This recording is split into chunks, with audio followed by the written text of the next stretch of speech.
ये अध्यक्ष महोदय बहुत सोची समझी राजनीति के तहत हो रहा है।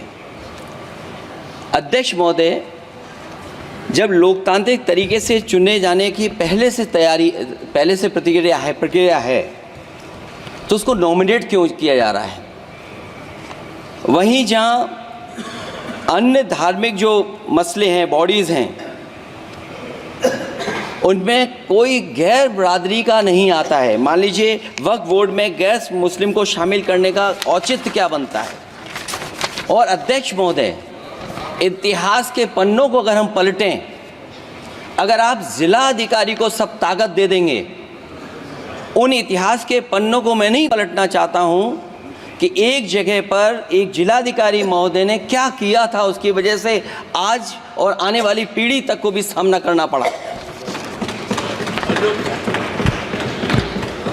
अध्यक्ष महोदय, मैं नाम नहीं लेना चाहता हूं। और अध्यक्ष महोदय, सच्चाई ये है कि भाजपा अपने हताश, निराश, आप तो उस कानून चंद कट्टर समर्थकों के तुष्टीकरण के लिए ये बिल लाने का काम कर रही है। अखिलेश जी, अध्यक्ष महोदय, आज तो हमारे आपके अधिकार कट रहे हैं। मैं याद कीजिए अध्यक्ष महोदय, मैंने आपसे कहा था कि आप लोकतंत्र के न्यायाधीश हैं, और मैंने अध्यक्ष महोदय सुना है इस लॉबी में कि कुछ अधिकार आपके भी छीने जा रहे हैं। उसके लिए हम लोगों को लड़ना पड़ेगा आपके लिए। अध्यक्ष महोदय, मैं इस बिल का विरोध करता हूं। कोई अध्यक्ष के अधिकार अखिलेश जी सिर्फ विपक्ष के नहीं है, पूरे सदन के हैं। इस तरह की गोलमोल बात आप नहीं कर सकते हो। आप नहीं हो अध्यक्ष के अधिकार के संरक्षक।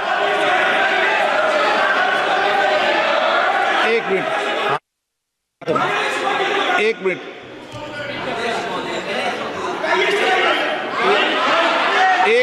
प्लीज। ये इसलिए लाया जा रहा अध्यक्ष महोदय, अभी हारे हैं अध्यक्ष महोदय, अभी हारे हैं। Okay, no. और दरअसल ये चाहते हैं नो।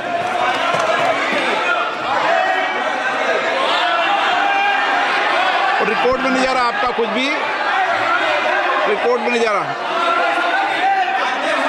नाम बुलाई सर।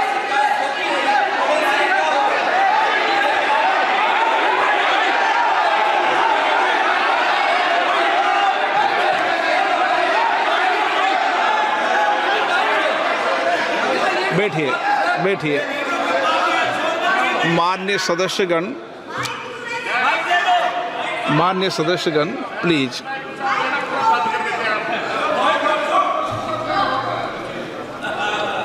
मैं आपसे आग्रह करता हूं, आप वरिष्ठ हैं और कोई नए भी सदस्य होंगे, कृपया हमेशा इस बात का ध्यान रखें, आसन पर, संसद की आंतरिक व्यवस्था पर कोई टिप्पणी नहीं करना चाहिए। ये मेरी सदन से अपेक्षा है, और मुझे लगता है कि वरिष्ठ सदस्य तो इस अपेक्षाओं को मानेंगे कि कभी सदन पर, विशेष रूप से आसन पर, व्यक्तिगत टिप्पणियां न करनी चाहिए।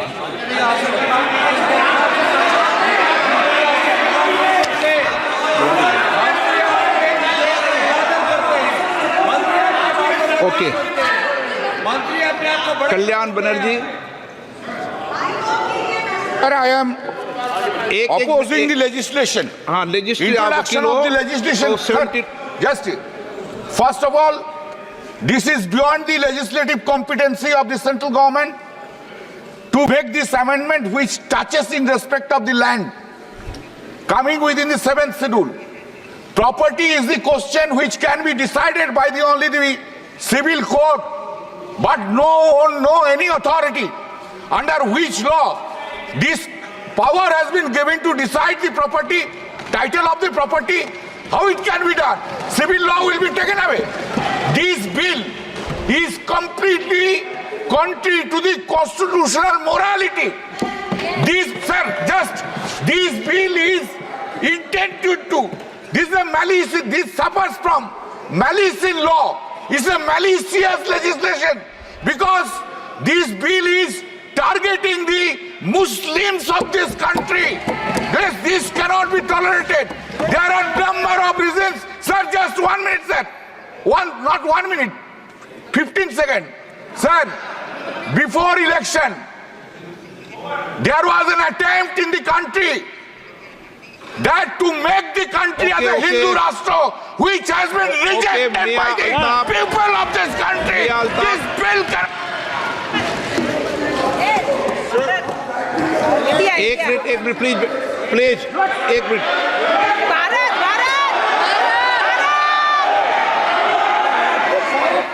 माननीय सदस्यगण, सर माननीय सदस्यगण, एक मिनट प्लीज बैठिए, एक मिनट बैठे, सब बैठिए। माननीय सदस्यगण, मैं आपसे आग्रह कर रहा हूं कि पुरस्तावित किए जाने वाले विधेयक के विषय में रूल 72,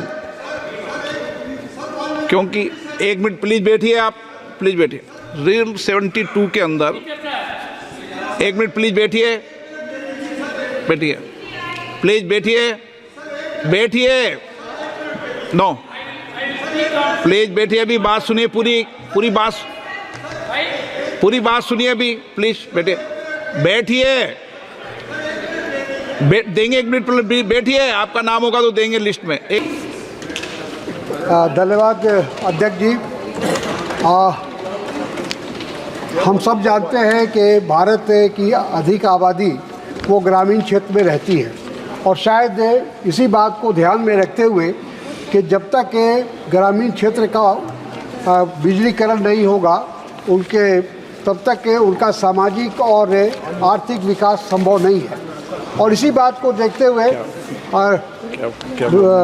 ग्रामीण विद्युतीकरण का कार्यक्रम शुरू किया गया था। लेकिन आपको ये बताते हुए मुझे दुख हो रहा है कि हमारे संसदीय क्षेत्र कटिहार में बिजली की का बहुत ही अभाव है, और लगातार लोग उससे जूझ रहे हैं। लेकिन लगातार हम लोग भी उसकी शिकायत कर रहे हैं, और जिला प्रशासन को कर रहे हैं, राज्य प्रशासन को कर रहे हैं, लेकिन उसमें कोई सुधार नहीं है। और उसकी वजह से जो छात्र पढ़ते हैं उनको दिक्कत होती है, जो हमारे किसान जिनको पटवन की ज़रूरत है और उनको बिजली की आवश्यकता है, उनको समय में बिजली नहीं मिल रही है। एक तरफ तो बिजली जो उपभोक्ता है उनसे समय पर बिल वसूला जाता है, और दूसरी तरफ वो बिजली की आपूर्ति उनको नहीं की जा रही है। तो हमारा सदन के माध्यम से ये मांग है कि इसमें केंद्र सरकार हस्तक्षेप करे और देखे कि जो ग्रामीण विद्युतीकरण का जो कार्यक्रम हमारा हुआ था उसमें उसके रख रखाव में दुरुस्त करने की आवश्यकता है। धन्यवाद। श्रीमती हेमा मालिनी।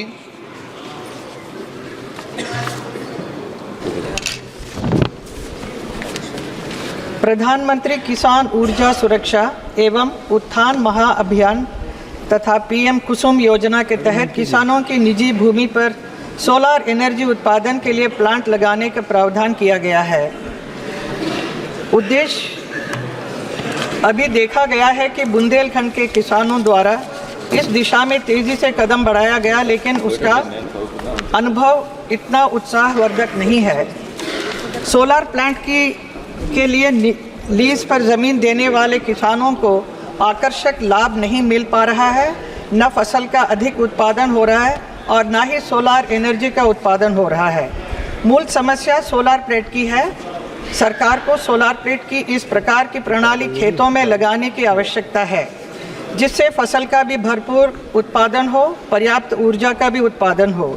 किसानों के हित में मेरा सरकार से सुझाव है कि जो सोलर प्लेट ज़मीन पर लगाया जाता है, जिससे किसान खेती नहीं कर पाता है, उसी को खेत में पिलर्स के ऊपर लगाया जाए तो उसे लगाने से काफ़ी सुविधा मिलेगी। तो मेरा अध्यक्ष महोदय, मेरी सरकार से यही अनुरोध है कि कृषि और किसानों के हित में जुड़े मामले का जल्दी से जल्द निदान किया जाए। धन्यवाद। Item number